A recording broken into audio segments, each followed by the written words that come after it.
So. Sound check.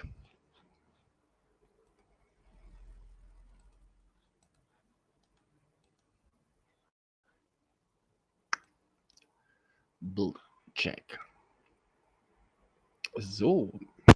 Willkommen bei 12.12., 18 Uhr TV. Muss man sich jetzt mal irgendeinen Titel ausdenken? Wahrscheinlich, bestimmt. Ich weiß es nie. Kein Plan. Egal. Es gibt eine Menge Neues zu verkünden. In Israel. Auf deutschem Boden und around the world.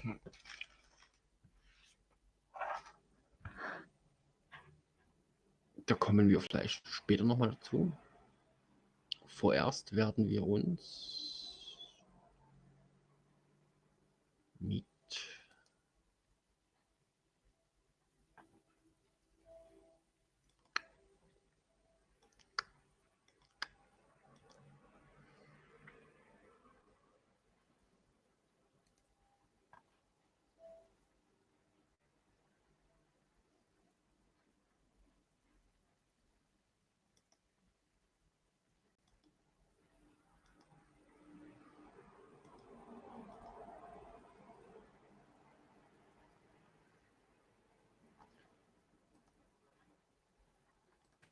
Joining us tonight is Tom Fitton, the president of Judicial Watch. And Tom, I want to start with you by saying you were foremost as a skeptic of what we would hear today, what we would learn, and you were right. And you were early and often correct in your assessments of this Inspector General and what he would conclude. I've warned anyone who would listen that IG reports are both exposés and cover-ups at the same time. And as you point out, there are a lot of facts, evidence, criminal misconduct by dozens of people in the FBI and Justice Department. But of course, the IG takes at face value, in my view, in a dishonest way, their bureaucratic excuses for illicitly targeting the President of the United States and the presidential candidate. Nothing like it's ever happened before. And to pretend that all of these accidents happened and it was a bureaucratic snafu and take at face value their excuses, they don't remember why the rules weren't followed and why the courts were lied to, is just beggars belief. And I tell you what, I hope that Durham does his job. But I'm frankly not seeing any evidence that the Justice Department separately is conducting a serious criminal investigation of what is really the tip of the iceberg here, which was a massive operation by the Obama administration. Remember, it wasn't just the DOJ and the FBI operating. Jonathan Weiner over at the State Department, key official, helped write some of the dossier. The Pentagon paid Stephen Halper, the spy operator on the Trump campaign. You had the CIA involved, you had the NSA involved, you had foreign governments involved. And what's going on today, Lou? The coup cabal that was perpetrating these criminal activities is trying to remove the president for asking questions about Ukraine's involvement in the very scandal we're talking about. What a nightmare for our constitutional system today. It is all of that, and frankly, much more. Because we have an Inspector General who should be a countervailing influence within the Justice Department and the FBI, who should be bringing accountability to this corrupt cabal of agents and officials of both the FBI and the Justice Department. Instead, what we've got here in 434 pages, without exception, is a whitewash. And what's really troubling is how he gives an out and protects the leadership of the FBI and DOJ, those who signed on for both the Obama and Trump administrations onto these fraudulent warrants, suggesting that they weren't told all the full details or didn't know about the corruption behind the applications. Look, the applications on their face were deficient. Anyone reading them would have said, what is going on here? Who's the politician behind this operation? Tell me more about Christopher Steele. Tell us more about these sources. You read the dossier, it's self-evidently garbage. And they used it to, and there's no excuse. The IG provides the excuse, and I'm hoping that Barr sees through this. But again, past this prologue, and I don't expect much. It's clear that the Attorney General offered a rebuke It was an interesting day for the Attorney General. He offered both a rebuke and, if you will, an acceptance of the IG report and at least his intentions here. But John Durham, mincing no words as he assessed this matter a few days ago, making it very clear what he thought of Horowitz and his concluding report on the investigation into FISA abuse. Tom, we appreciate you being with us. We're going to close with words that I think probably echo what you just said, and which resonate, I think, with most Americans as we assess what the IG report's relationship is to reality. This from the public record of text between Lisa Page and Peter Strzok. If we could put this up, please. And it reads very simply, referring to President Obama. If we could turn to that, please, the second text. There it is. POTUS wants to know everything we're doing, and it's straightforward. We'll take that up and much more throughout this broadcast. What did POTUS know, and when did he know it, if he knew anything at all? Tom Fenton, thanks so much for being with us, and I'm sorry to say you were right. Thanks so much. Thank you, Lou. Now, Horowitz report finds at least 17 significant errors and omissions in Carter Page's FISA application. 17. Carter Page joins us now. Now, how many interviews did I do with you, Carter Page? And I pressed you. I pushed you. I pressed you. I said, when you went abroad to Russia and these places, did you come back and would you sit with our intelligence people and give them every knowledge that they knew? Yes. Did you work for them? I don't really want you. You dodged and ducked, didn't you? I said to you, I figured it out. You work for one of our agencies. All right. I take a bow myself.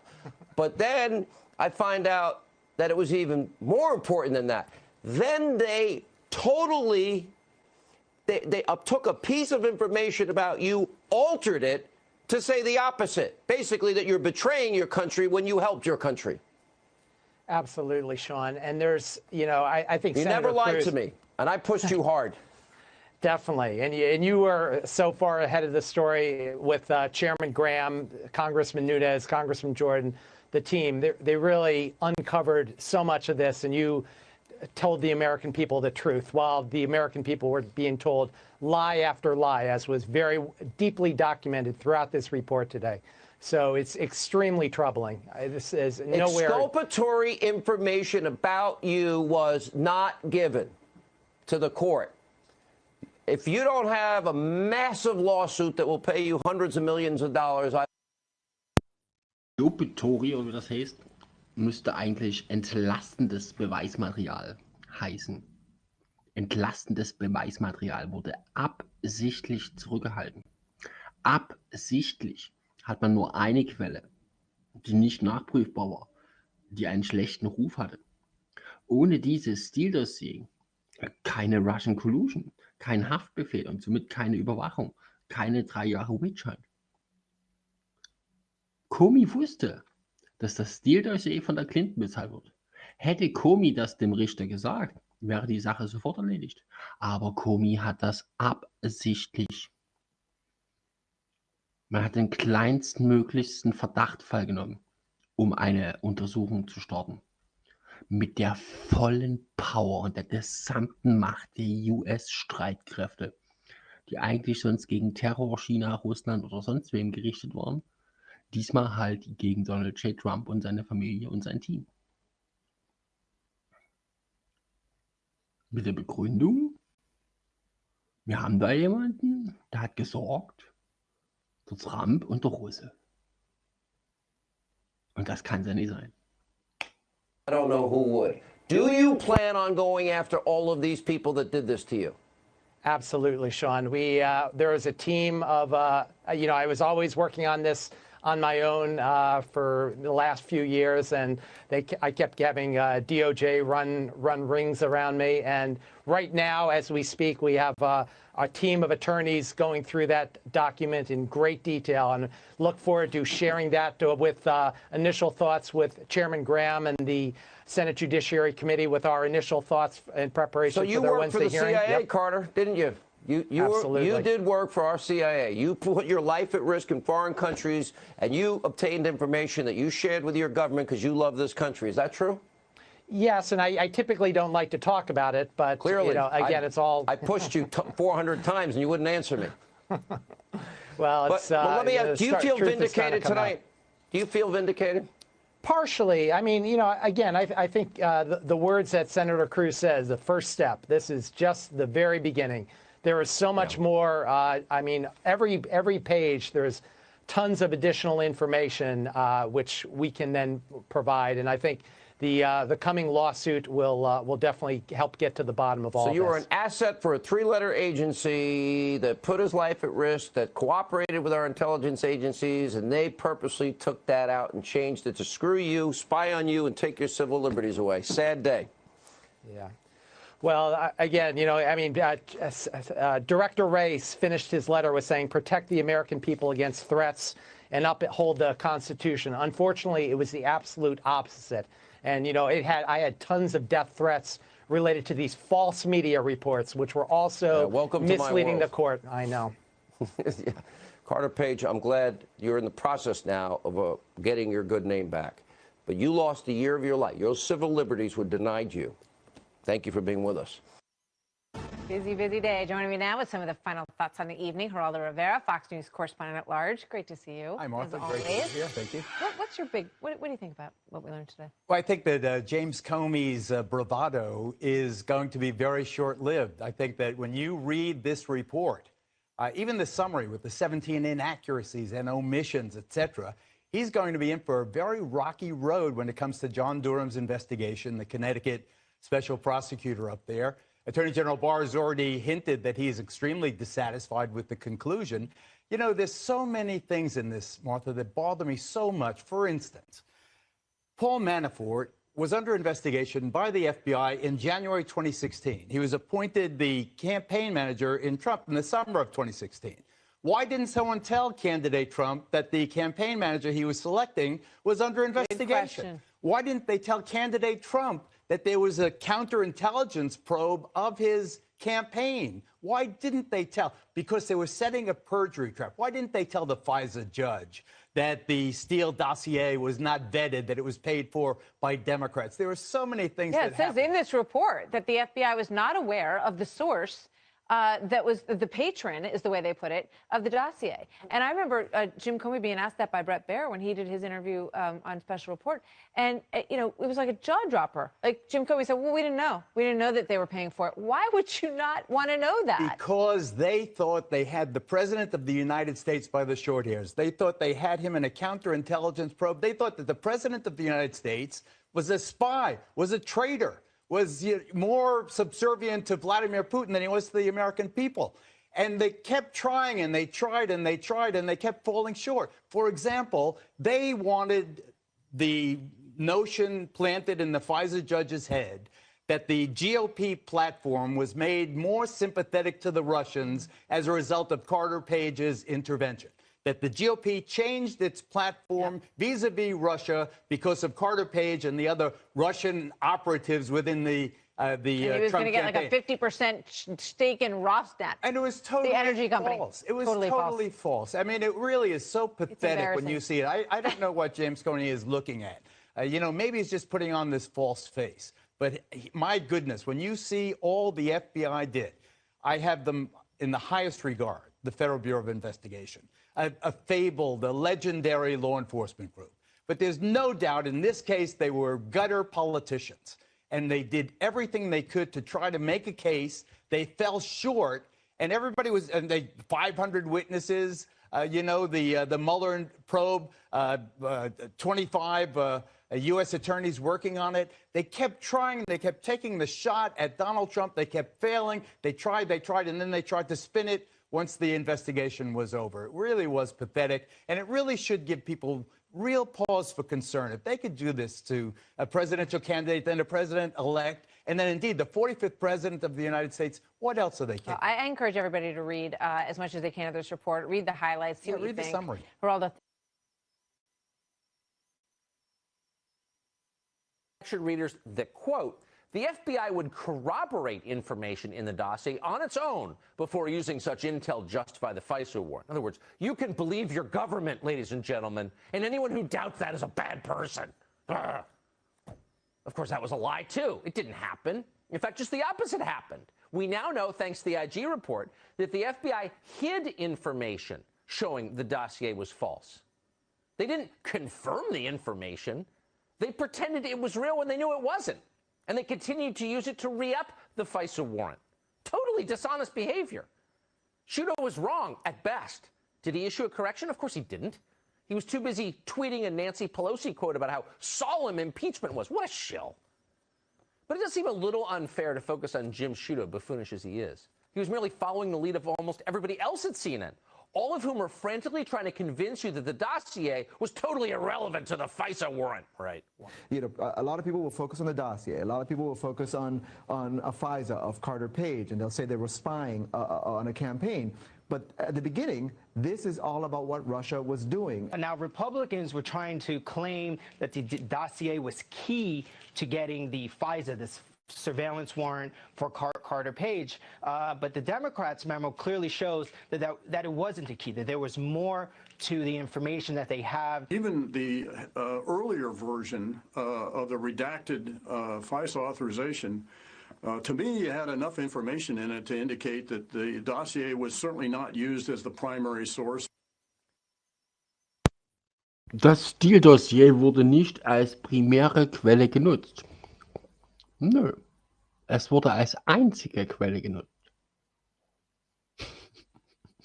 Nicht als primäre, als einzige. Und das war die schlechtmöglichste Quelle, die man finden konnte. Nicht überprüfbar. Von einer schlechten Quelle. etc. etc.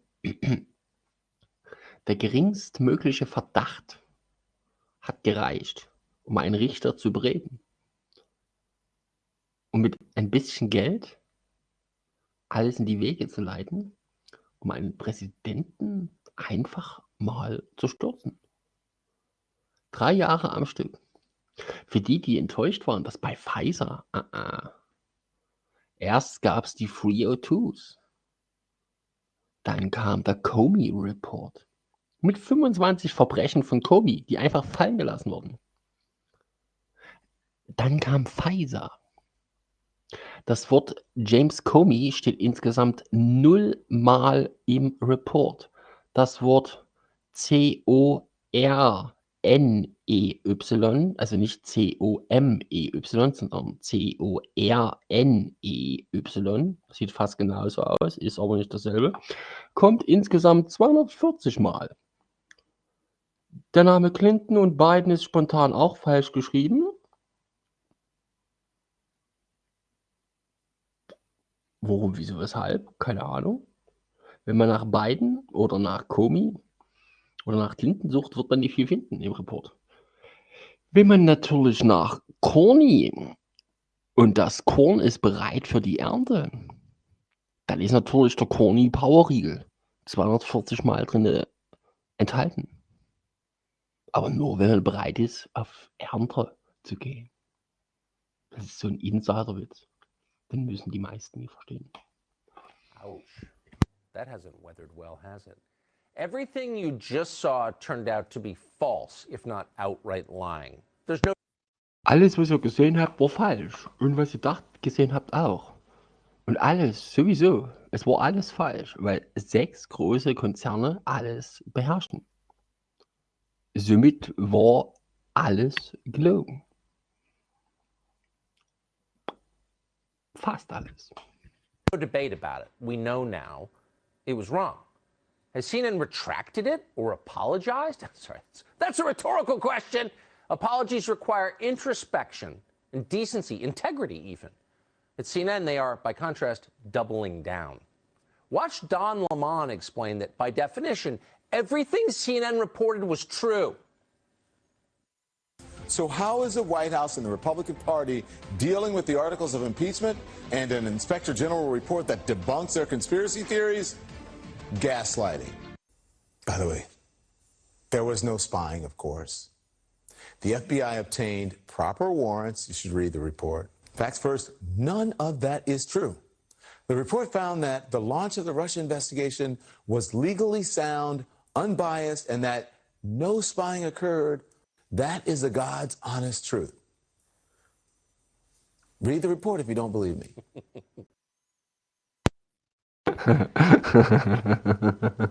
Read the report when you don't believe me. Okay, lesen wir den Report.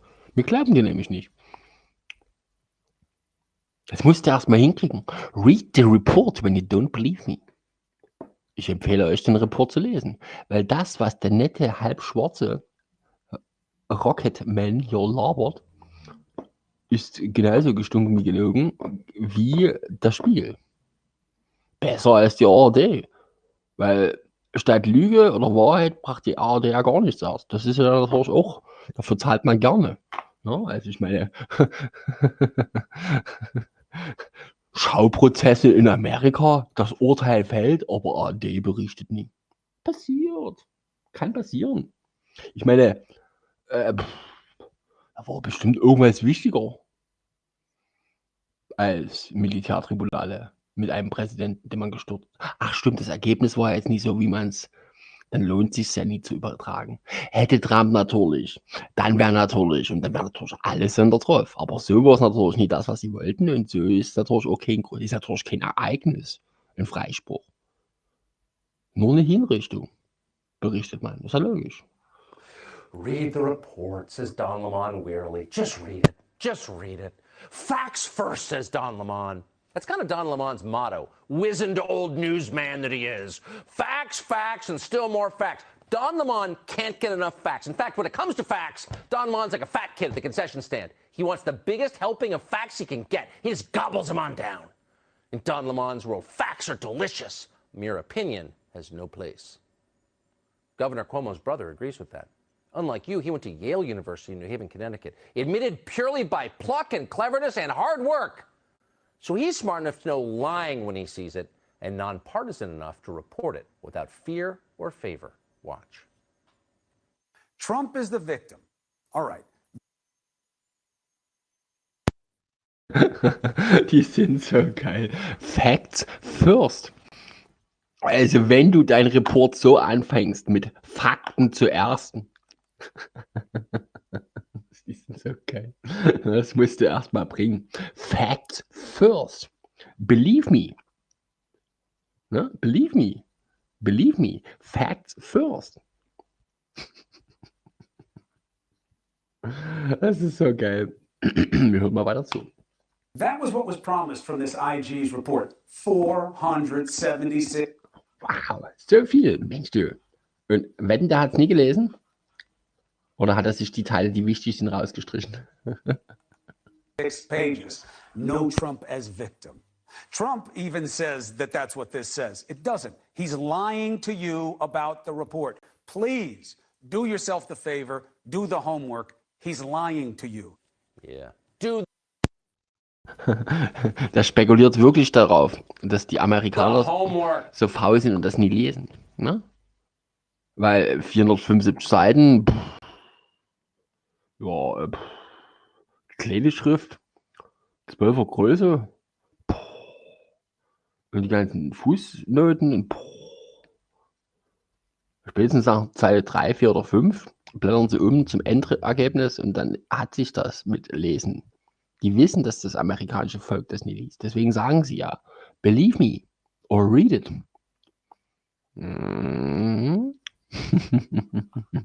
Believe me. Sagten schon viele.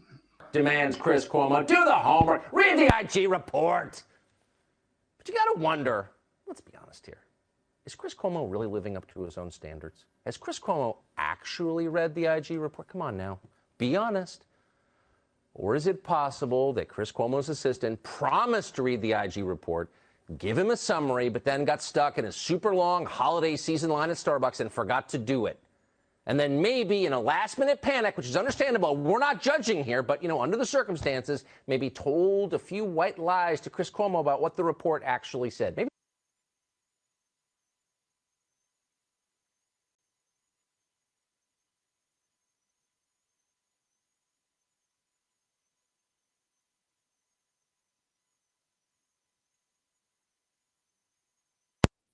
es musste erst mal bringen, ne, dass CNN dich auffordert, Hausaufgaben zu machen. Der Anchorman. Machen Sie eure Hausaufgaben. Er gibt nichts zum Output. Trump is lying to you. Hier, bitte lesen Sie. Von Seite 475 bis 576 minus 7,78 irgendwas. Machen Sie eure Hausaufgaben. Er gibt's heute nichts. Wenn CNN dir Hausaufgaben aufgibt, dann muss der Kapitalismus schon wirklich am Ende sein. Aber wenn der Anchorman das sagt, do your homework, believe me, trust me. If you don't believe me, you can read it. Only 475 Seiten. Kleine Schrift. 12er Satz. Größe. Leicht kursiv. Nicht fett. Geht doch schnell. that happened. We're not sure that's what happened. Obviously, we're not going to judge if it did. But it's certainly one possible explanation. We do know this. Unless he is a pathological liar, Chris Cuomo didn't actually read the IG report. He couldn't have. Otherwise, he would not be able to sit in a television studio, stare into the camera, and pretend that the Justice Department's Inspector General just confirmed what CNN has been telling you for 3 years. He couldn't have said that because it's absolutely not what happened yesterday, not even close. Had at their disposal. Investigation is because you think Carter Page is working on behalf of Russia. The reality is Carter Page was working on behalf of the United States of America, and you changed it from he is a source to he's not a source, which is a manifestly unfair thing to do to Carter Page. But so when Horowitz says there was no bias in the inception, there was no bias ab initio, there was a lot of bias from every point thereafter, including an FBI lawyer manufacturing evidence to get a surveillance warrant against an American citizen. Sie manufactured, sie manipulieren, sie erschaffen, sie kreieren.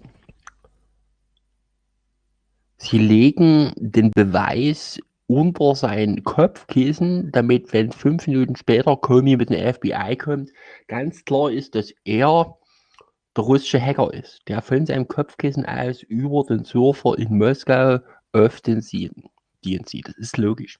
Hm? Das macht man so. Wenn keine Beweise da sind, es ist das Gleiche, wenn ein amerikanischer Polizist, wenn er halt tot ist, der Schwarze, dann legst du das Messer dazu und dann sagst du, ich muss beschweren. So macht das FBI das auch. Wenn es keine Beweise gegen Trump gibt, dann erschafft man welche. Wenn es keine Lügen gibt, dann erschafft man welche. Wenn es keine Kriege gibt, dann erschafft man welche. Wenn es keinen Sexismus, Rassismus, Pipe-Bomber, Karawan, Aranko, etc. gibt, dann erschafft man das halt. Why not? Abuse of power. Der Missbrauch der Macht. Auf allen Ebenen. Dieser Pfizer-Report zeigt, dass DOJ, FBI, NSA und CIA nicht mehr tragbar sind in seiner jetzigen Form. Und keinerlei ordentliche Prozesse innerhalb dieser 4 ABC-Agencies möglich ist.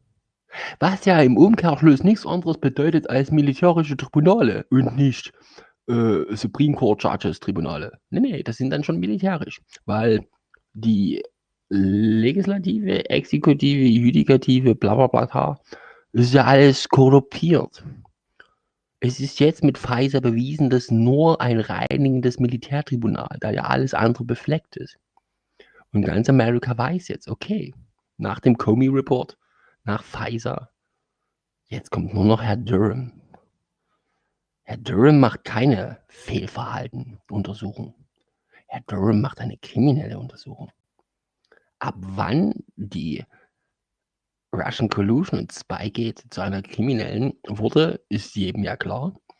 An dem Tag, an dem klar war, dass es keinen Haftbefehl gab. Seitdem ermittelt Herr Durham.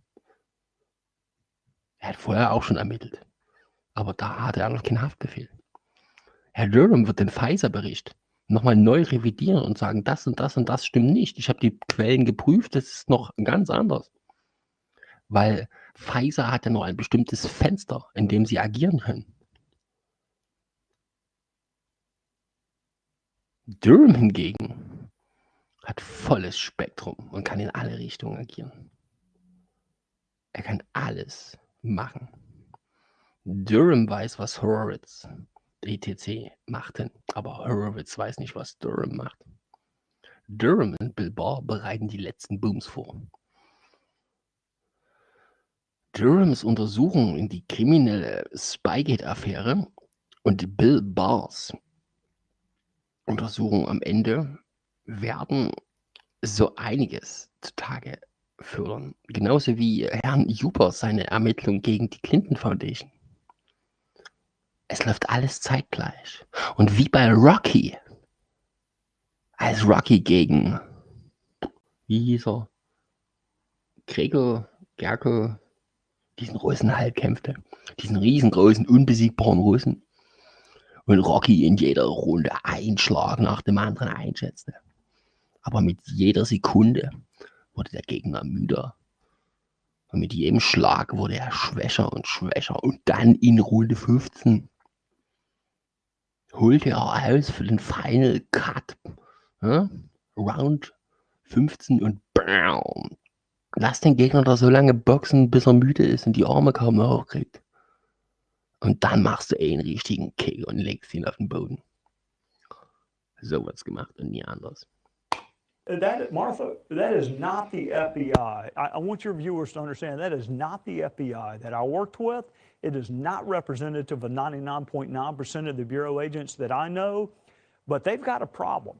And if you're changing emails, manufacturing, altering evidence, which is a crime, because you want to get at somebody, you don't want them to be president of the United States, not only do you not have any business being an FBI agent or law enforcement, you probably ought to be wearing an orange jumpsuit. I mean, the question is why? Why would you change that? I mean, you know, even in the best case scenario, if you think, oh, maybe he's a double agent or something, aren't you going to sort of bring somebody in at the CIA and say, look, we're a little concerned about this guy. John Brennan was running the CIA at the time. Why didn't he reach out and protect his guy? Why didn't he say, hey, Carter Page, hold on. You're wrong about him. He's one of ours. God knows he's on television enough. He's had ample opportunity when all these interviews he gives about Trump ought to be in the dustbin in history and how treasonous he is. It would have been nice for him to stick up and say, hey, y'all are doing surveillance right now, reading the emails, intercepting the phone calls of someone that actually is working for the country as opposed to against the country. It'd been nice if he'd spoken up. He also denied in a congressional hearing that the dossier was used in any court pleading. So, look, those are the moral authorities that the left is citing. Yeah. You know, another question that I would have for Jim Comey, Chris Wallace is, I know, going to do a great interview. He's going to speak with him this weekend. Is this whole question of President Trump as a subject of their investigation? Because one of the things that we've spoken a lot about is the fact that the president was never given a heads up, not given a defensive briefing. The FBI says, oh, yes, we did, but it was really general. They weren't telling him that they were actually concerned that there were a couple people in his campaign that might be a problem. Now they're saying on page 55, Bill Precept of this report says the reason we didn't tell candidate Trump when we talked to him and briefed him was because essentially we thought he was a subject of investigation. James Comey told him 3 times he was not a subject of investigation. How do you square that? Well, Comey hat 3-mal Donald Trump ins Gesicht gesagt, nein, es lief keine Ermittlung gegen sie, es liegt kein Haftbefehl. Nein, nein, nein. Obwohl Comey persönlich 3 Pfizer-Haftbefehle unterzeichnet hat und Herr Rosenstein 2.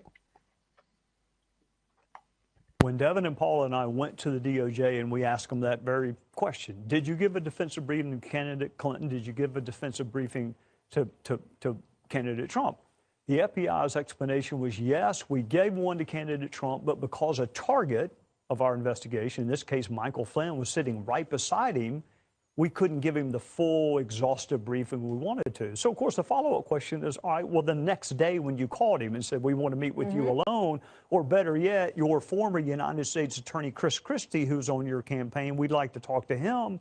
What was the response then? They never went back, Martha. So, They didn't want him to know. They clearly didn't want him to know. But it's worse than that. They sent not a debriefing specialist. They sent an agent who was working on Crossfire Hurricane.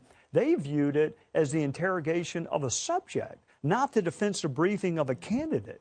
So again, I like Michael Horowitz, you know that, I've said it a million times, but if that's not a bias, that you would send an agent and not a defensive briefer, that you would not follow up and say, look, we need to talk to you, but we don't want anybody else around. I mean, if this is really about protecting the Trump campaign from Russia. Protecting that, you thought that they keep saying, well, the next campaign's in so much trouble, we got to make sure we impeach the president right away. But when they had an opportunity to stop something that they were very concerned about, they let it roll and roll and roll. It wasn't happening, but they thought it was at that point. One other point I want to get to with you is this question of Compromat, because everybody remembers this.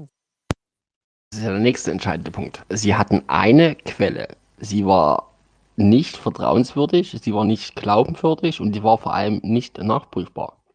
Diese eine Quelle pushte dann selber noch Leaks an die Presse, um das Ganze zu manifestieren. Man hätte das Ganze sofort stoppen können, indem Comey sagte, nö, das Ding ist bezahlt von der Clinton. Nö, das Ding ist nicht glaubwürdig. Nö, nö, nö, nö, nö, nö, nö, nö. Aber stattdessen versteckte man alles Entlastende. Und alles, was ins Bild passte, pushte man absichtlich an die Presse, obwohl ja eigentlich nie was da war.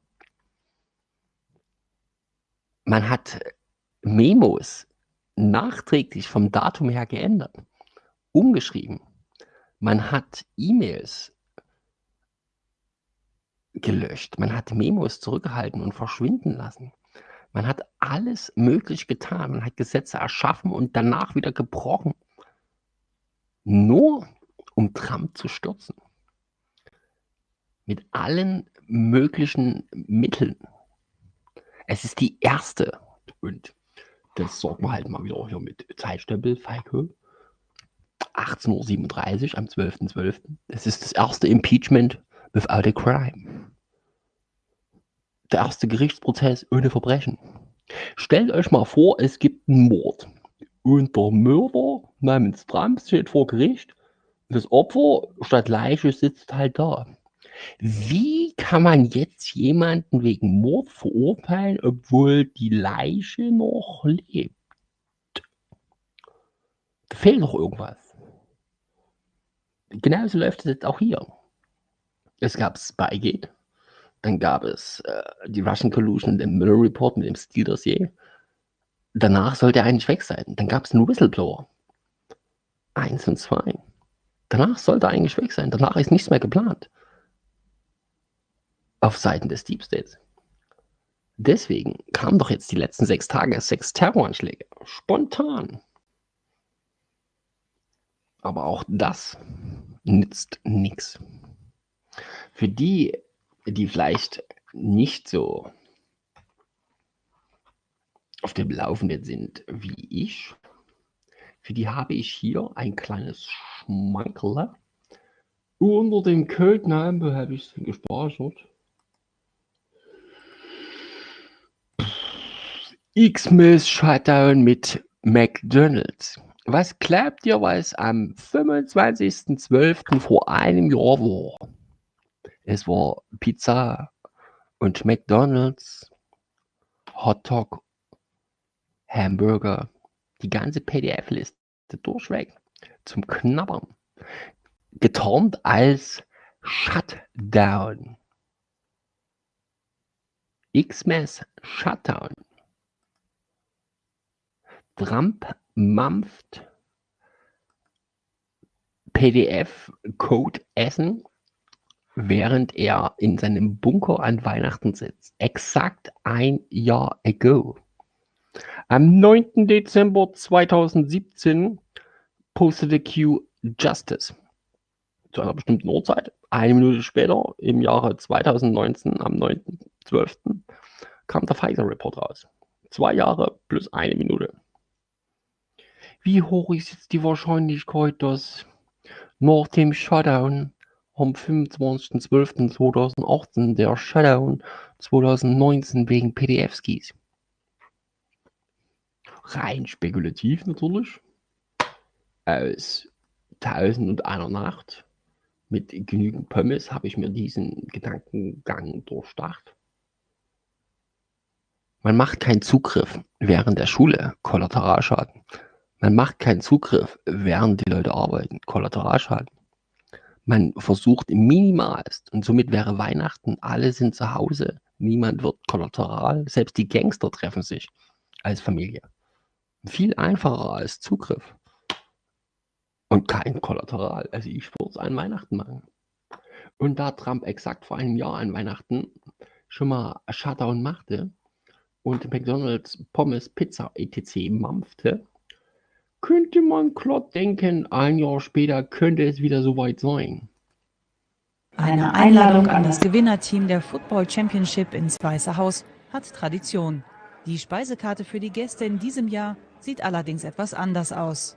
US-Präsident Donald Trump lud die Spieler zu Burgern, Pizza und Pommes ein. Grund? Wegen des inzwischen längsten Behördenstillstands der US-Regierung befinden sich die Köche des Weißen Hauses im Zwangsurlaub. Wir haben Pizza, 300 Burger, jede Menge Pommes, unser Lieblingsessen.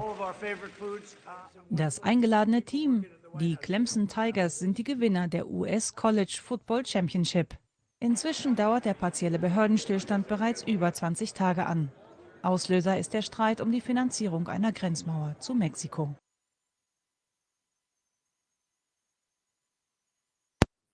Weil er hatte ja das Geld schon längst. Es gab damals Leute, die haben ganz genau gezählt,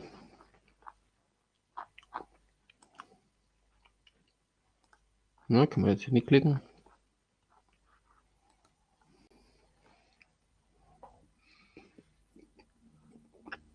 Es gab damals Leute, die haben ganz genau gezählt, wie viele Kerzenständer, wie viel Pommes, wie viel Pizza, wie viel Hamburger, wie viel Cheeseburger, wie viel Hotdogs, wie viel Salate. Wenn man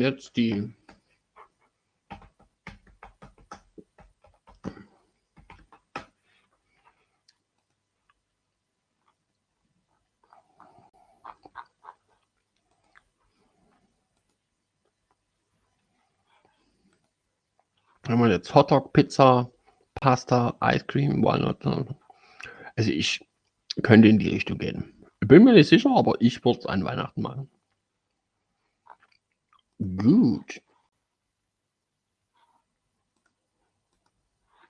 Did because they only run things that behavior will not be tolerated, justice will be served. Here with reaction, Senate Judiciary Committee Chairman Lindsey Graham.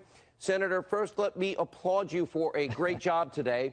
I know a lot of Americans, if they watch fake news CNN and all these other channels, they might not have seen the great job you did because they only run things that are anti-Trump. Right. Well, that's okay. You can live without seeing me, but you can't live with a lie. So James Comey has done more damage to the FBI than anybody since J. Edgar Hoover. McCabe is in that category. Da hole ich mich da, aber Prince Andrew didn't peep himself. Sagte ich eins damals schon mal in diesem langen Video, wo ich alle Namen nannte mit didn't peep himself. Aber an der Stelle nochmal, he didn't peep himself. Egal was andere sagen, er wird sich definitiv nicht selbst miepen. Christopher Wray, if you're watching television, you got a mountain to climb. You got to come to the Judiciary Committee and prove to us that you're going to change the culture at the FBI. Some people need to be fired, and some people need to go to jail for what they did because the FBI and the Department of Justice took the law in their own hands. They defrauded the Pfizer court. They trampled on the rights of Carter. Sie nahmen das Gesetz in ihre eigenen Hände.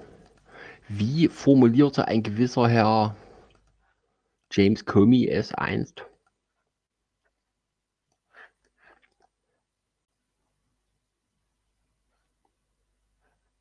Good people try to protect America. Zitat: Comey. Wir wollten nur Amerika retten. Ne? Das ist die Begründung. Good people try to protect. Es war no Spy, no Treason, no Wiretapping, no Trump Tower. Alle Verstöße während der Comey-Zeit waren keine. Es gab Zero-Time Comey, es gab nur Corny. Ne? Das wisst ihr schon, das wisst ihr schon, das wisst ihr schon. Die beste Conspiracy Theory ever. Trump ist schuld. Ne? Wenn dir etwas nicht passt, darfst du nicht das Gesetz so ändern, wie es dir gerade passt, um dich dann trotzdem nicht an das neu erschaffene Gesetz zu halten. When you cannot win the game, change the rules of the game. Wenn dir der Chef nicht passt, mobb ihn weg. Ja. Voreingenommene FBI-Agenten, wenn Trump 2020 gewinnt, dann nur durch Manipulation der Wahl, sagte Herr Nadler jetzt letztens. E-Mails nachträglich gefälscht. PS, Hunter Bidens unehelicher Sohn, Tochter, die Frau will jetzt wissen, was er an Vermögen hat, um Unterhalt einzuklagen. Dazu muss er alle Dinger offenlegen. Alle Burisma-Deals, etc., etc., etc. Weil sie will ja ganz genau wissen, was ihr Sohn jetzt an Unterhalt kriegt. Nicht Trump geht gegen Burisma, nein. Sie will Unterhalt. Und deswegen muss es geprüft werden und das kommt dann aus Versehen raus. Ups. Passiert. Ne?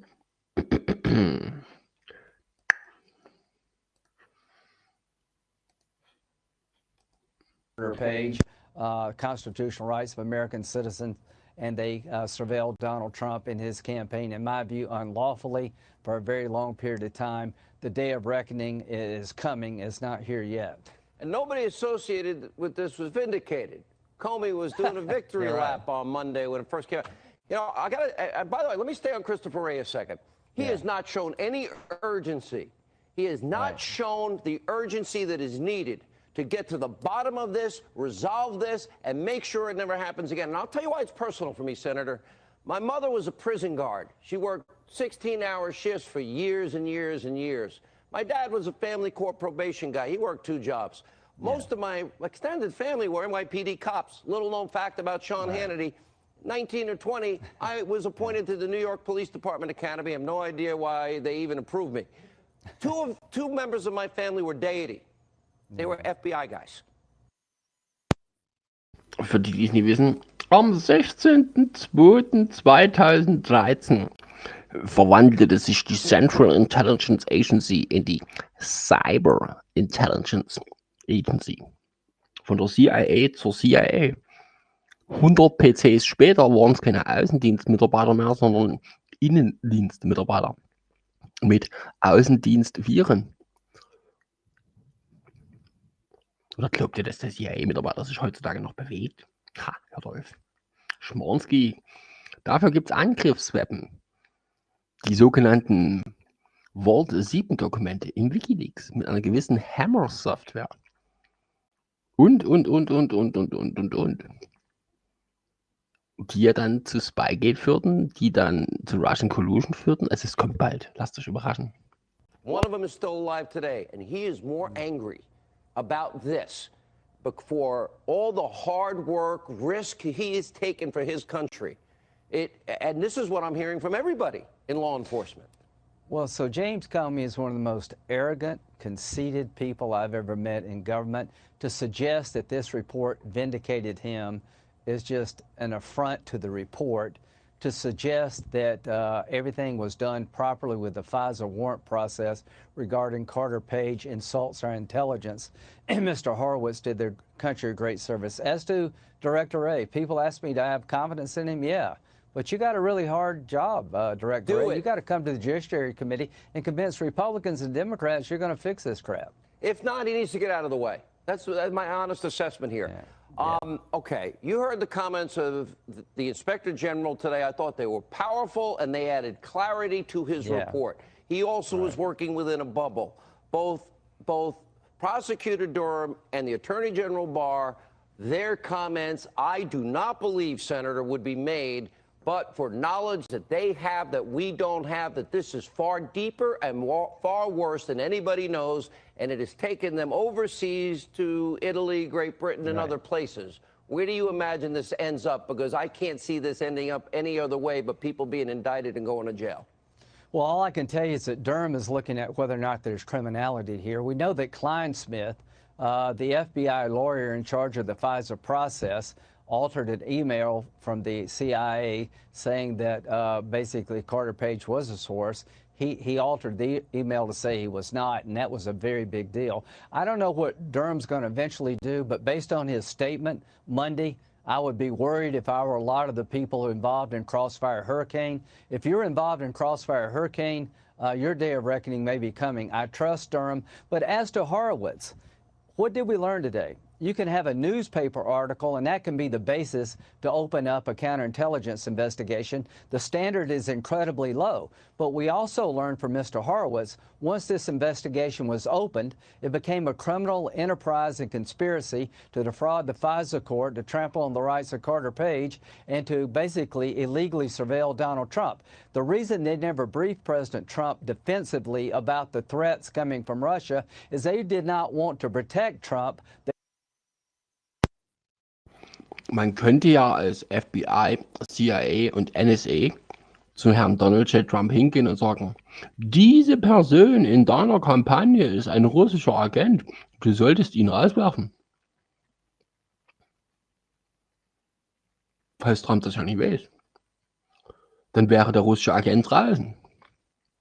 Aber ist ja blöd, da kann man ja nie gegen Trump vorgehen. Und es gab aber auch keinen russischen Agent. Also hätte es ihn gegeben, hätte man ja sagen können, hier Herr Trump, wir sind von der Gegenspionage. Der pinkt nach Moskau, nach Peking zurück, ne? Nö, das wäre ja blöd. Da hätte man ja keinen Grund für Russian Collusion und Impeachment und Mueller-Report. Das wäre zu einfach. Einfach den russischen Agenten hätte es ihn gegeben, rauszunehmen. Und Trump zu sagen, hier, wenn du sagen können, hier, Herr Trump, es läuft ein Putsch gegen Sie. Macht auch keiner. Es sagt auch keiner, Herr Trump. Sie sind unschuldig. Keiner hatte irgendwie das Bedürfnis, für Donald J. Trump zu kämpfen. Keiner hatte das Bedürfnis, entlastende Beweise vorzulegen. Keiner hatte, also irgendwie hatten alle das Bedürfnis, ihn zu stürzen. Wissentlich, koordiniert, finanziell, politisch oder persönlich motiviert. Und das über 3 Jahre hinweg, 24 Stunden am Tag, 7 Tage die Woche, 365 Tage im Jahr am Stück. Blöd nur, wenn am Ende immer noch keine Beweise da sind. They wanted to destroy Trump. From the day he got elected until this thing was over, the people in charge at the highest levels were out to get this guy to protect us from President Trump. They didn't believe he was legitimate, and they were doing everything they could at every opportunity to keep it going, to try to catch him. And finally, they sent an FBI agent in an interview that was supposed to be an intelligence interview, an intelligence assessment, an intelligence briefing, and the FBI agent there was there to basically spy on General Flynn and the president. That should scare everybody. The way he set up General Flynn, meeting Comey, was despicable, repulsive for a 33-year veteran, and bragging about it. I will say this, we end up losing FISA as a result of this. We will be less safe. And when you and Devin Nunes say the same thing, that concerns me and the safety of this country. Great job, Senator. I know you stayed up for One last thing.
Schottischer Kinderstar Jack Burns stirbt mit 14.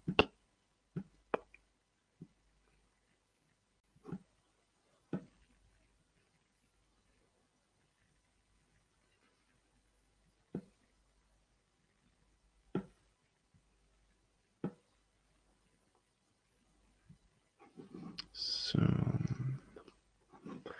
Gut. Ja, das ist halt blöd. Entweder ich schalte am Mikrofon immer den Ton aus oder ich muss halt jedes Mal hier Ton an und aus machen. Weil wenn ich übers Laptop was laufen lasse, dann muss ich den Ton aus, damit der nicht doppelt. Oder ich mache am Mikrofon immer aus.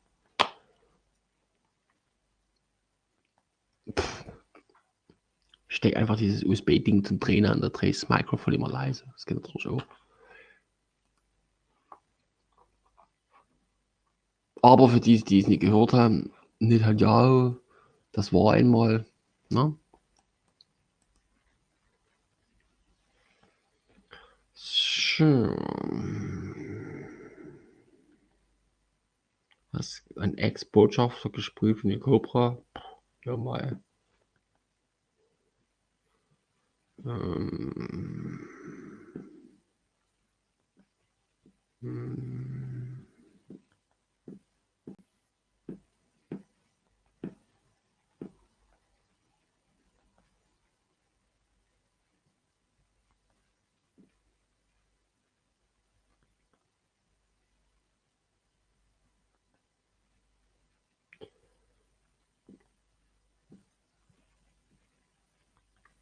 Was ihr alles für ein Bullshit schreibt.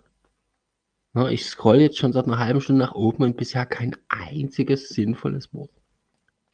Ich verkneife es mir jetzt, irgendetwas dazu zu sagen.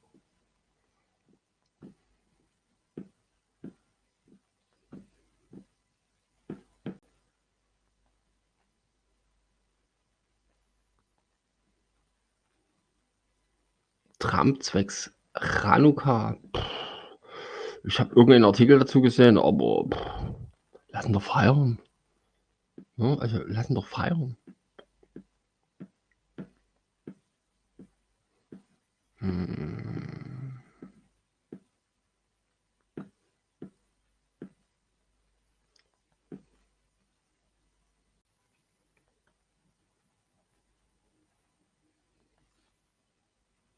Bei Lanz ist eine der beiden Korruptionen bekämpfen wollte, einmal der fahren lassen. Die dreiste Verdrehung, alles klar. Ja, okay.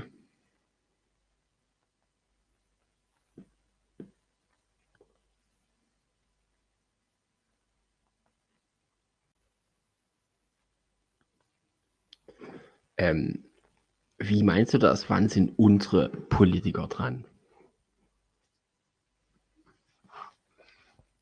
Sind dir die 52, die schon weg sind, etwa zu wenig? Von den 60 wichtigen. Wer ist denn noch da? Frag doch mal so rum. Die Merkel ist noch da. Und dann die Rot. Und dann hört es doch schon auf. Oder vielleicht geht es ja nur mir so. Vielleicht täuscht das ja. Aber irgendwie sind doch schon über massenhaft Politiker zurückgetreten, verunfallt, verstorben, Karriererücktritt, Brustkrebs, persönliche Gründe, was auch immer.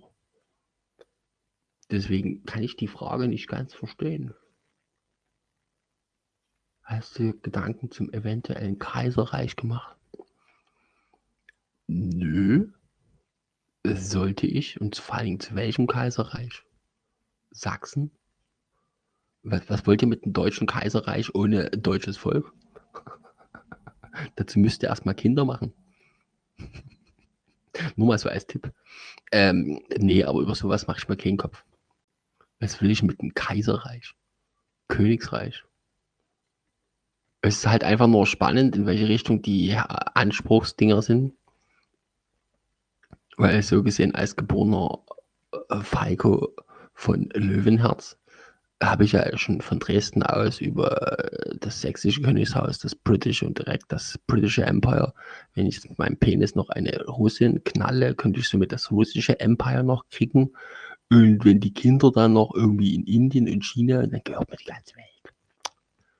Im Sitzen. Nee, Quatsch. Was will ich mit dem Kaiserreich? Das interessiert mich eigentlich relativ null.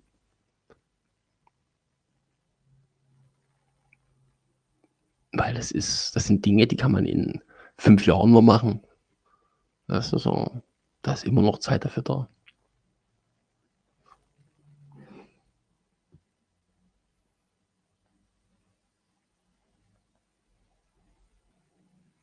Ich bin überbewertet. Okay. Bin ich vielleicht 4K? Oder bin ich nur Dolby Digital? Wie meinst du das, überbewertet? Habe ich zu viel Pixel? Soll ich jetzt mal ein Foto machen von meinem Popo und dann gucken, wie viel Pixel ich habe? Oder wie meinst du das, überbewertet? Überschätzt? Oder ich frage mich da, mit wem du das dann vergleichst. Aber ich gucke nochmal drauf.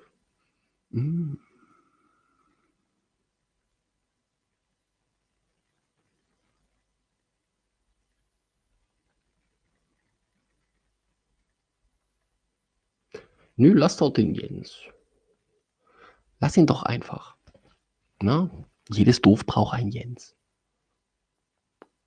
Und da gerade aktuell nichts weiter so richtig zu tun ist, und Jens weiß ja nicht, dass ich gestern erst und vorgestern und vorvorgestern, Jens ist ja so ein Mensch, der glaubt wirklich, dass man 365 Tage im Jahr am Stück jeden Tag 3 Stunden Highlight-Sendung machen kann. Das glaubt er wirklich. Nee, du. Während ich jetzt mal schnell vor kleine Models gehe und mich dezent erleichtere von einem glühweinhaltigen Konstrukt, überlegen wir uns derweil, was wir jetzt machen mit diesem Hosenscheißer, der sich schon wieder nie hingesetzt hat auf dem Klo. Dieser Jens.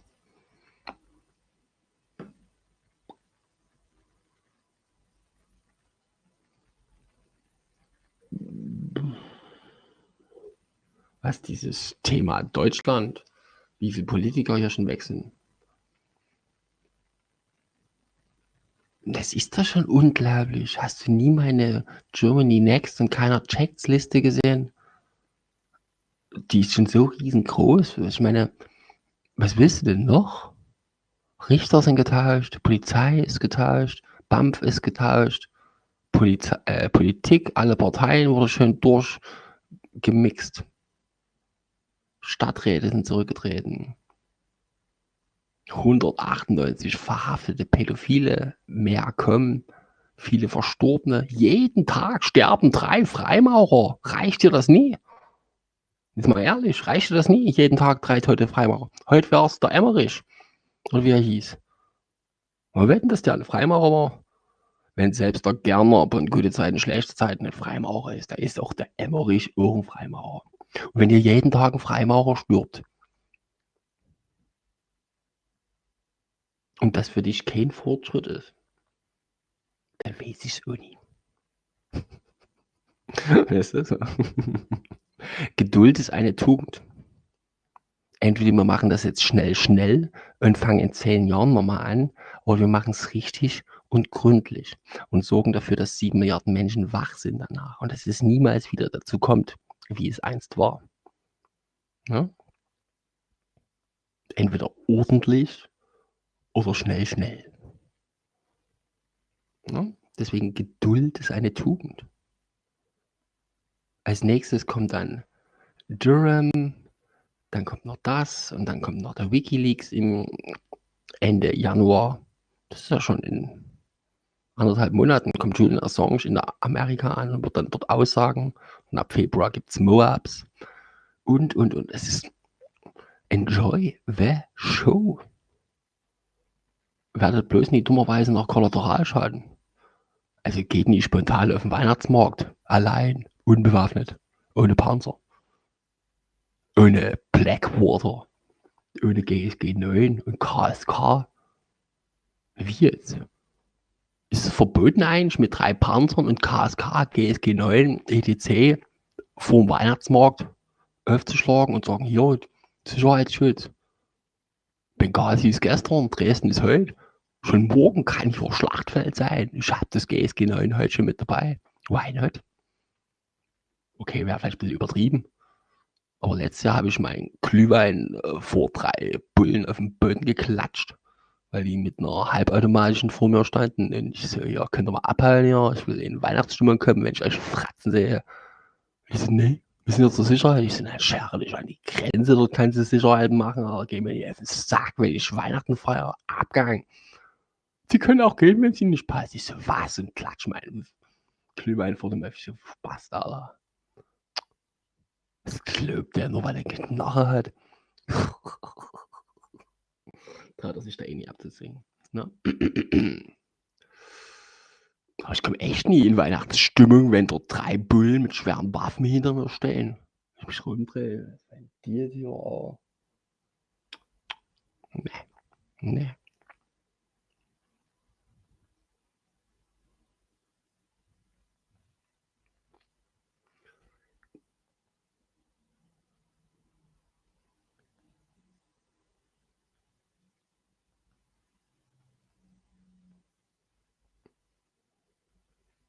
Ja, aber Wiederherstellung von Souveränität und den ganzen Reichsbürger-Bullshit und Rechtsbums, Dings, Rotz, bla. Wenn 90% der Deutschen wach sind, dann kannst du das anbringen, das Thema, und dann werden auch 90% der Deutschen spontan per Abstimmung das Ganze souverän anerkennen. Solange hier noch die Hälfte schläft, brauchst du nie über sowas nachdenken. Wenn die Zeit ist reif, dann. Oder glaubst du, dass nach dem Awakening, wenn die Deutschen wach sind, die sich nie fragen, ja, sind wir eigentlich souverän, haben wir Grenzen, haben wir Macht über unser Geld, über unsere Armee, über unseren Luftraum, über unsere Währung, haben wir irgendwie alles nicht. Sind wir souverän? Nee, sind wir nicht. Wenn die Deutschen dann mal wach sind, also die Westdeutschen, ich meine, mit 17 Millionen Ostdeutschen kannst du keine 2/3 Mehrheit hinkriegen. Wir müssen schon noch ein paar 50 Millionen auf der anderen Seite. Ja? Also nie Politiker, die fallen, sondern eher Wessis, die aufwachen. Das sind Zahlen, die ich brauche. Ja, Politiker fallen mehr als genug. Es müssen Wessis aufwachen. Mit die 2/3 Mehrheit. Und dann kannst du Souveränität manifestieren. Nie vorher. Ja? Ich meine, man teilt der erst den Kuchen auf, wenn er fertig gebacken ist und draußen steht. Und nicht schon vorher träumen, so, oh, ich krieg das Stück und ich krieg die Kirsche und ich nehme das. Nee. Ne? Alles schön in der Reihenfolge. Step by Step. Nö. Trump und Putin entscheiden das nicht. Trump und Putin haben sich darauf geeinigt, dass jedes Land selbst entscheidet. Das ist ja der Hit. Die Palästinenser entscheiden für Palästina, die Deutschen für Deutschland, die Polen für Polen, die Russen für Russen. Die bezahlen in der Währung, die sie wollen, mit den Rohstoffen, die sie wollen. Alles neu. Ohne die Gangster und ohne die Freimaurerei. Hm?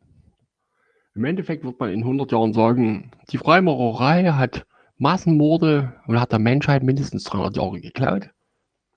Sie ist exorbitant schuldiger als ein Adolfo und wird somit für immer verbannt. Damit kann ich leben. Ja, ich meine, alle Täter werden zur Rechenschaft gezogen. Und wenn du Verbrechen gegen die Menschlichkeit etc. schuldig bist, und die Freimaurer waren nun mal am schuldigsten, weil sie überall sind, für ihren verrückten Plan von einem Staat in der Wüste, wo gar nichts ist. Ja, dann doch lieber für eine Bar in der Antarktis mit Klimawandel. Wäre noch wesentlich besser als irgendwo in der Wüste, wo nichts ist. Aber scheiß drauf. Deswegen sind sie auch ausgestorben, die Freimaurer. Also noch nie ganz, aber spätestens in 20, 30 Jahren wird es sowas nicht mehr geben. Aber dann wird es auch Worte wie Krieg nicht mehr geben.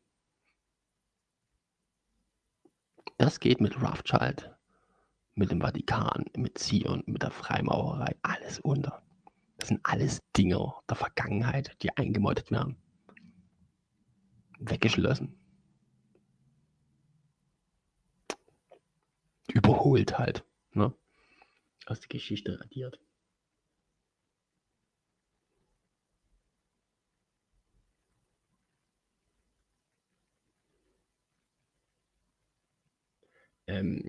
Welche Rolle die Satanisten bei den Freimaurern spielen?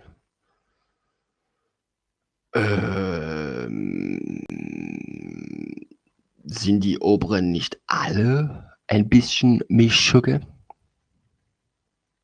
Und ich meine, Satanismus ist das eine. Wenn du lügen kannst, ohne rot zu werden dabei, ist das genauso ein schlechter Mensch.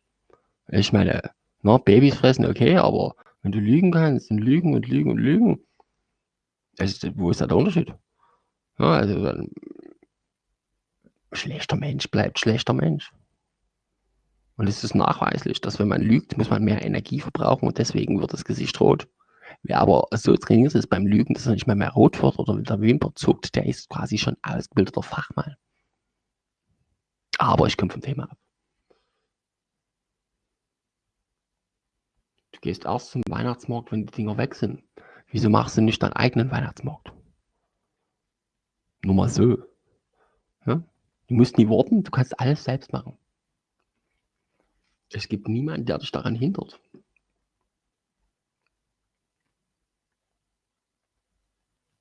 Bei Landesübernahme spricht man von den magischen 10%. Aha. Wenn ich ein Land übernehme, dann haben 10% das Sagen. Kommst du irgendwie aus einer libertären, linksgrünen Welt, wo man mit 5% gerne mal Weltpolitik macht? Wie kann man mit 10% Landnahme? Also wenn jetzt den Arabern Berlin gehört, haben sie 10% von Deutschland? Oder wie? Oder was? Ihr habt manchmal Logiken, die sind so genial. Da kann ich einfach nur mit dem Köpfchen schütteln.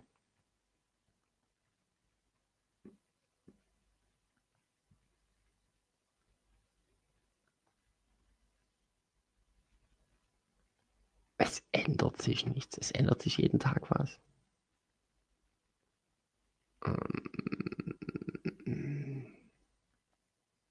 Die Fachkräfte und die Böller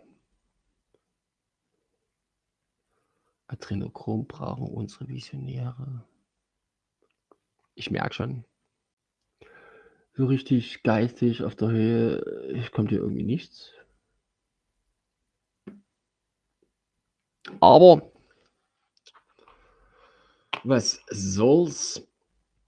Dann tun wir halt etwas Sinnvolles.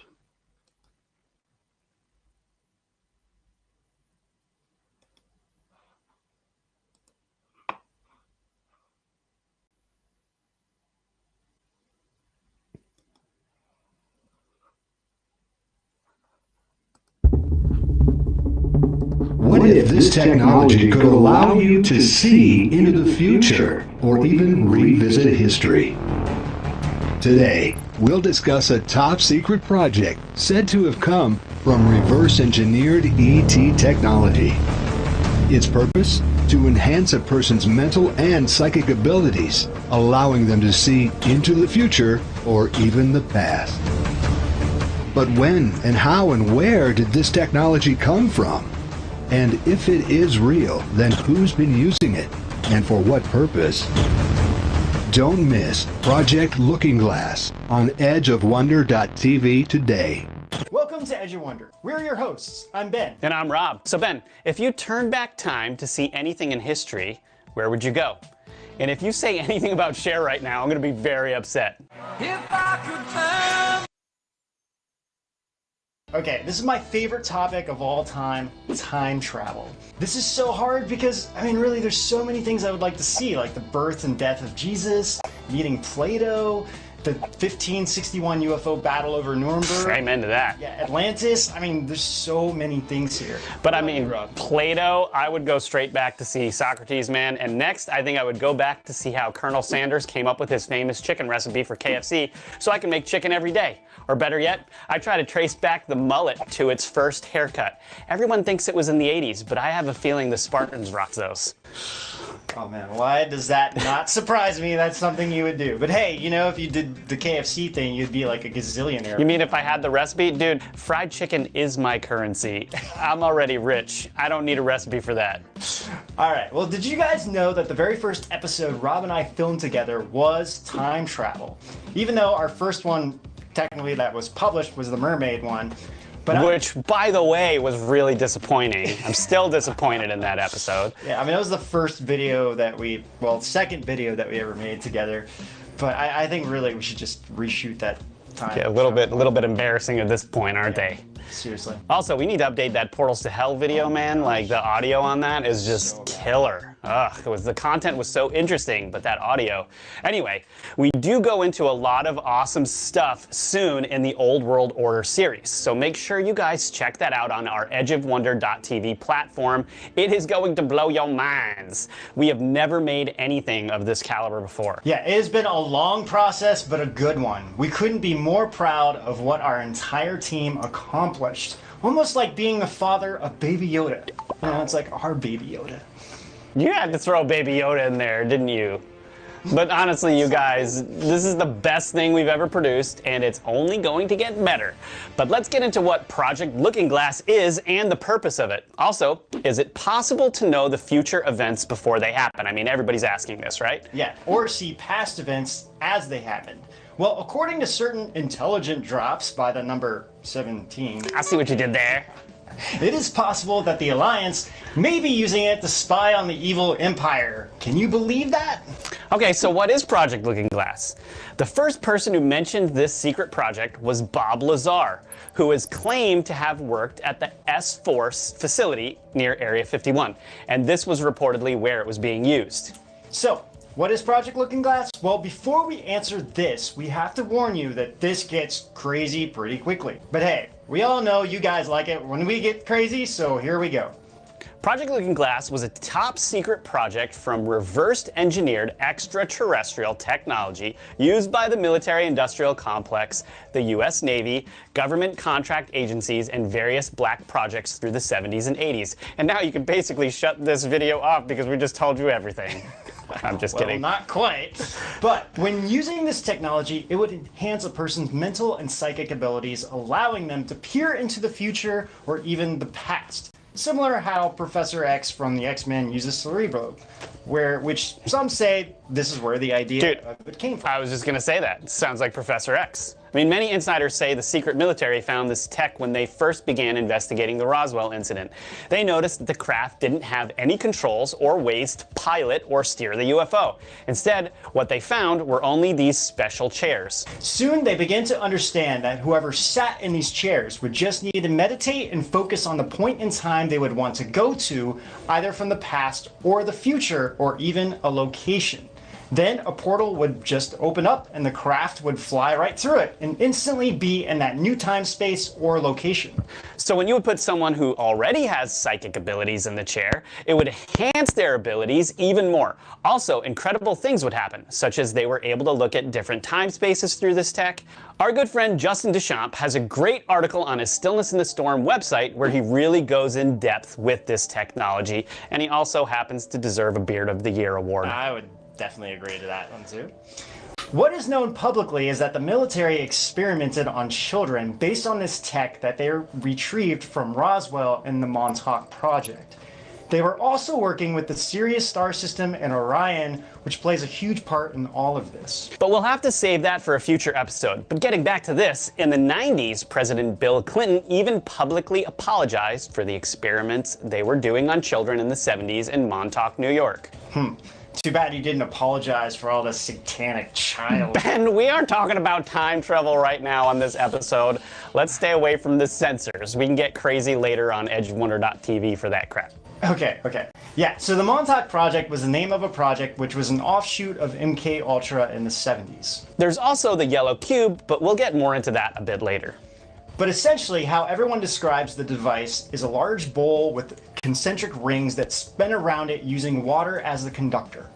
The movie Contact displayed this very well. Also, Total Recall had Arnold in the chair, which is how he got to Mars. By the way, I was always confused as a kid on how he actually got to Mars, so now that makes sense after realizing all of this. According to David Wilcock, he said that the device works much like the pineal gland in the human body. It has the ability to create a highly coherent energy vortex or torsion field under certain conditions, allowing an individual to receive information by non-physical means. What this means for those of you out there who don't know what a torsion field is, like me, it is a twisting and whirling of energy, similar to the machine in the movie Contact, which we mentioned before, which was basically Silence of the Lambs without Hannibal Lecter.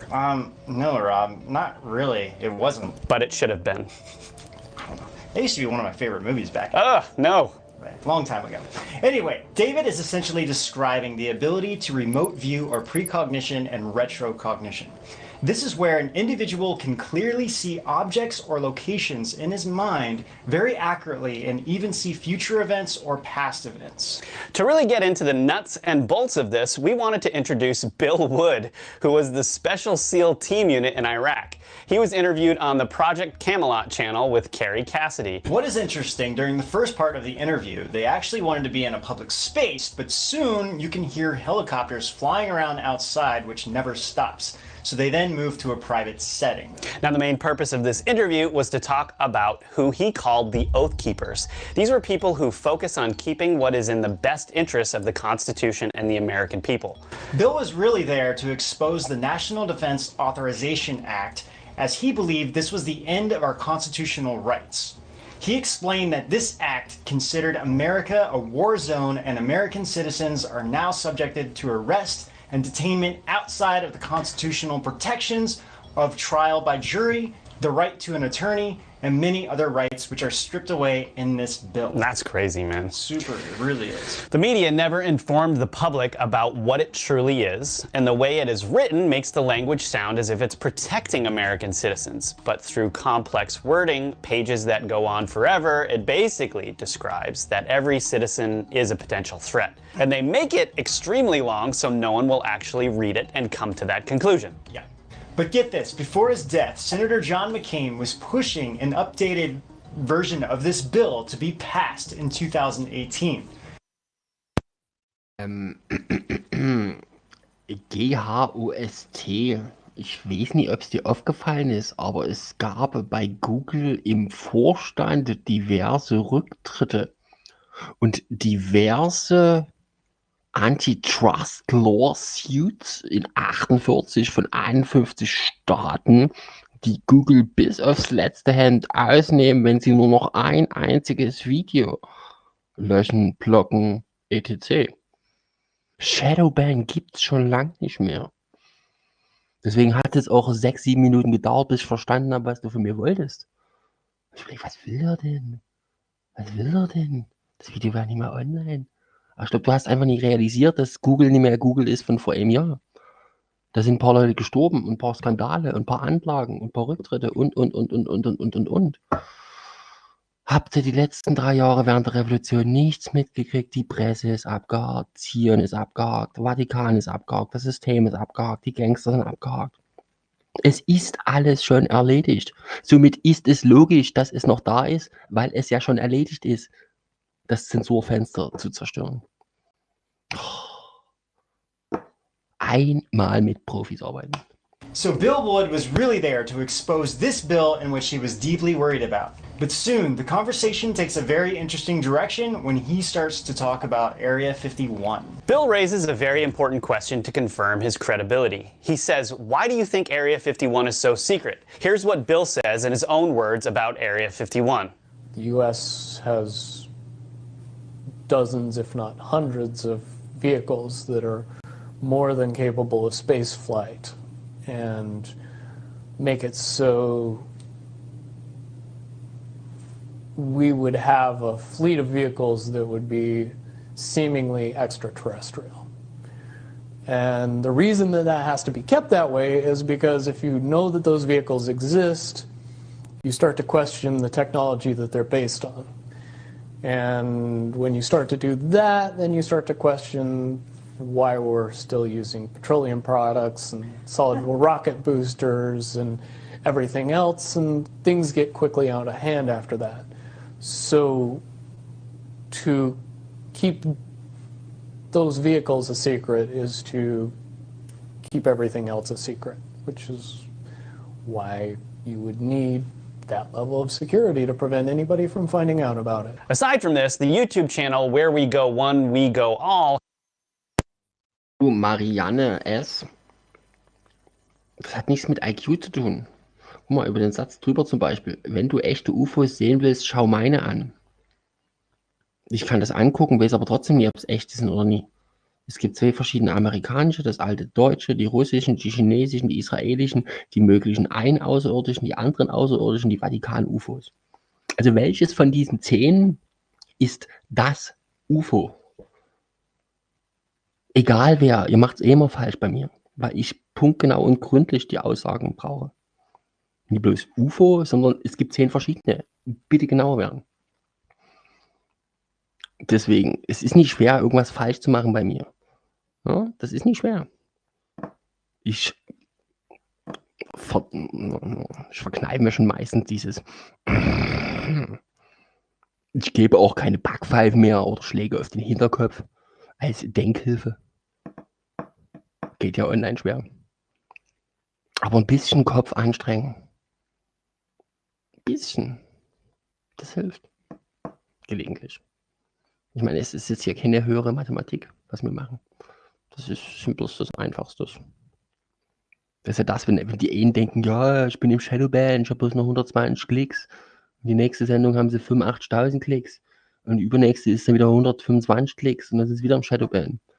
Nee, das ist schon längst erledigt. Das ist alles schon längst erledigt. Deswegen haben wir doch jetzt Langeweile, weil ja schon alles erledigt ist. Ach ja. Und ich weiß. Aber wir haben eh gerade Zeit und Langeweile und bis 20.15 Uhr kommt eh erstmal nichts. Von daher können wir die Zeit irgendwie noch sinnvoll vertreiben.